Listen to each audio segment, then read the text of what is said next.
Hey everyone, today's video is the last of the series and it's a special one. In this final video, we'll talk about some special countries, so to speak. We'll talk about 9 countries that are de facto independent but are only partially recognized as such or not at all by anyone, plus 2 that are in a free association. Please remember, this video is not a political statement in any way. I don't take any sides and don't judge on who's right or wrong. It's simply an educational video that I do hope you'll enjoy. Okay, let's begin with our first country, Abkhazia. It's a breakaway state that split away from Georgia following a war in the early 1990s. Russia, Venezuela, Nicaragua, Nauru and Syria are the only countries in the world that recognize the legitimacy of Abkhazia. Everyone else considers it as Georgian land. The name Abkhazia is the Russian adaptation of the Georgian designation Abkhazeti. Abkhazians themselves call this place Apsny, which literally means a country of mortal beings. Both versions originate from Psin or Psin, an ancient Circassian tribe that inhabited these lands. Far away from this place are the Cook Islands, a nice archipelago of 15 islands in the Pacific Ocean. For all intents and purposes, this country is a self-governing state, but they're in a free association with New Zealand. What this means is that New Zealand is responsible for their defense and conducts foreign policy in their name. Their official name comes from Captain James Cook, the famous British navigator who in 1773 arrived here. Although he wasn't the first European to visit the islands, and most certainly wasn't the first person, his name was given to the archipelago anyways. Admiral Adam Johann from Krusenstern noted the place as the Cook Islands on his maps in the 1820s to honor the famed captain. The word cook, of course, denotes a person who makes food or the act of preparing food and comes from Latin cocus, which in turn is of Proto-Indo-European origins from pequa, meaning to cook or to ripen. Now let's travel back to Europe, where we encounter Kosovo. This is also a disputed territory that is de facto independent. In 2008, they unilaterally declared their independence from Serbia, but as of right now, only 98 of 193 member states of the UN recognize Kosovo as a country. The name Kosovo is a Serbian word, with kos denoting a blackbird and ovo is a typical Serbian suffix used for possessive adjectives. This name was taken from Kosovo Polje, or the Blackbird Field, the name of a plain from this area where a great battle took place between the Serbs and the Ottomans in 1389. The word Kos itself might have a Greek origin, Kosouphos, but we don't know where that one came from. Going back to the Caucasus, we find another breakaway country, NagornoKarabakh. They too broke away in a war in 1994 from Azerbaijan, but are not recognized as an independent state. The place is known by 2 names, Nagorno-Karabakh and Artsakh. Nagorno-Karabakh is a mixture of Russian and Azerbaijani words. Nagorny in Russian means highland, and Karabakh in Azerbaijani is a compound from the Turkic kara or black and the Iranian bakh or garden. So Nagorno-Karabakh means the highlands of the Black Garden. Artsakh is the Armenian name of the place, and in fact they officially call themselves as the Republic of Artsakh. Artsakh was one of the 15 historical provinces of Greater Armenia, presumably named after King Artaxias I, founder of Greater Armenia. But that etymology is uncertain, and Artsakh could likely come from the Urartian language spoken here before Armenian gradually replaced it.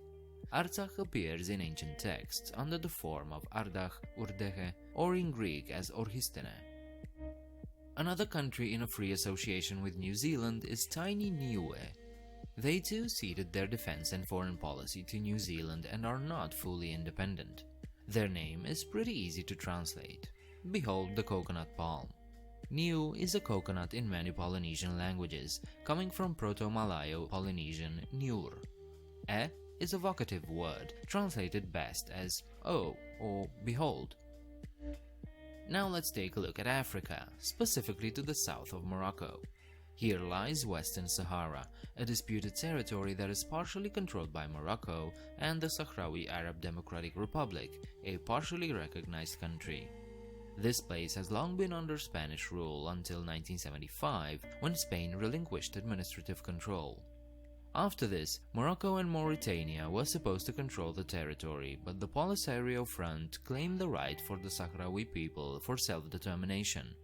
To this day, the whole situation is a big mess, with some countries recognizing Sahrawi, others supporting Morocco's claim but not the annexation. As I said, it's all a big mess.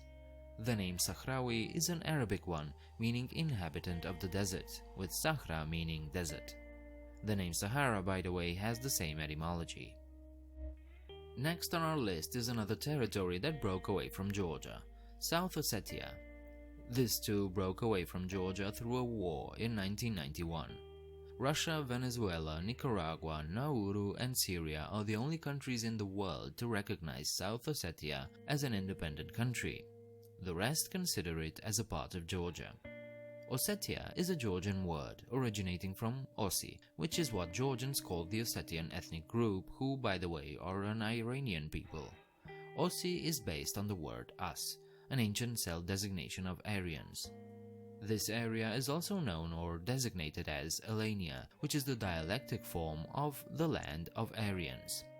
Aryan, by the way, comes from the Proto-Indo-European Herios, which means a member of one's own group or a peer. China is not going to like this, but I am going to talk about Taiwan. The political status of Taiwan is, in short, controversial. Taiwan is officially called the Republic of China. This government is the one that ended the last imperial dynasty of China in 1911. However, they lost control of mainland China in the Civil War to the Chinese Communist Party and retreated to Taiwan in 1949. They continue to claim to be the legitimate representative of China, but they are not recognized as such by the rest of the world, officially at least. The name Taiwan comes from an earlier form, Taiwan, and is based on the Syrian language that was spoken here until the 19th century. It originally referred to a coastal bank on the island where the Dutch East India Company built their headquarters. In Syrian, Tau means people and An means place. So Taiwan is a place of people, a land inhabited by humans. Of course, they themselves consider their country to be China, a word that derives from the Qin state, the one that in the 9th century BC unified the country and formed the Qin dynasty. The last country we'll cover in this series is in Europe, and it's called Transnistria. It's a breakaway country that split from Moldova in 1992 through a war. It almost seems like there's a pattern here. Weird. Anyway, Transnistria is not recognized as an independent state by anyone, rather it's legally considered to be a Moldavian land. Their name comes from the Latin prefix trans, or the other side of something, and Romanian nistru. So Transnistria literally means beyond the Nestor River. Trans comes from the Proto-Indo-European ter, meaning through or over something. The river Nestor, or Nistru, present in Greek as Danastris and Latin as Danaster, comes from the Old Ossetic language of the Iranian family. In it, the Nestor was Danu Nasdia, the close river. Further east flows the Dnieper River, which was the far one. The Danu part, meaning river, comes from the Proto-Indo-European Den, meaning to flow, and is also the origin for the name of the Danube. And that's it. That's the end of the series. I hope you enjoyed this as much as I did. Tell me what you think about it downstairs, and do hit that subscribe button if you want to see more interesting subjects like this one. If you really enjoyed this, there's a Patreon page where you can support my work. I hope to see you next time. Bye.